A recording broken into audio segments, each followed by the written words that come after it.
this is page 1 of our Unit 1.3 study guide.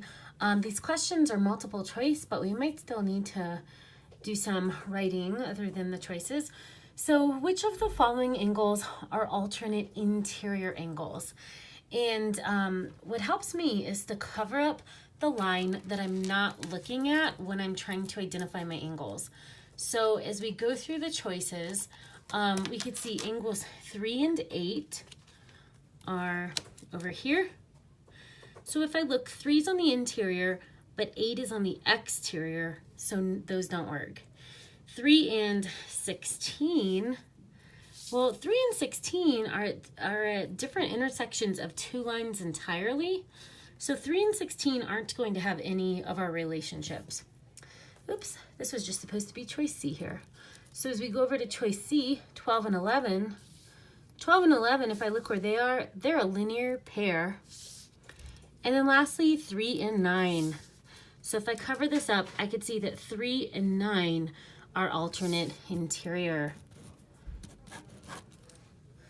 All right, number 2, which are corresponding?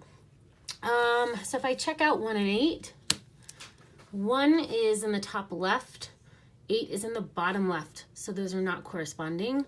1 and 5, 1 is in the top left, 5 is in the bottom left. We should be able to rule out C and D. 1 and 13, this one might trick some people. 1 and 13 look like they're in the same spot, but they're actually not corresponding. And then lastly, 13 and 8. 13's on the inside, 8's on the outside, so they're not. For number 3, which of the following are same side interior? If we look at 1 and 8, they're same side, but they're same side exterior angles. 12 and 16 are our next choices. 12 and 16, 12's on the interior, but 16's on the exterior, so those are corresponding. 3 and 12, let's see, 3 and 12, if I cover up this line, I can see 3 and 12 are my same side interior angles, and we should be able to rule out 16 and 8. 16 and 8 are also corresponding. All right, moving down.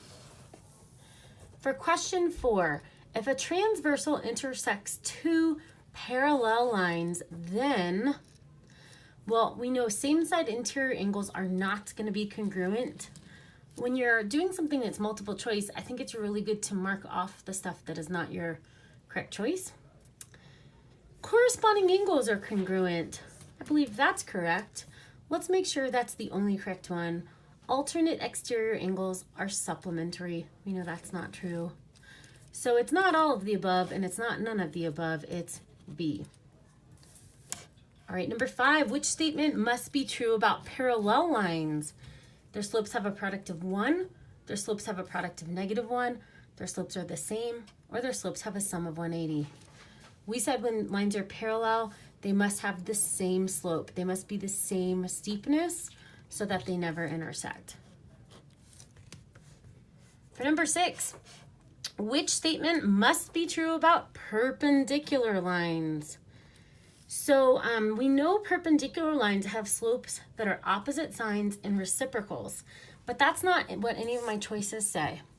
So if I think about what the word reciprocal means, reciprocals such as 2/3 and 3/2, reciprocals are numbers that multiply to 1. So if I multiply 2/3 times 3/2, I get 6/6, which is 1. I could also say 0.25, 25 100ths, and 4 are reciprocals. They have a product of 1 as well. So reciprocals have a product of 1. We said when we're talking about the slopes of perpendicular lines that they have to be reciprocals, but they have to have opposite signs.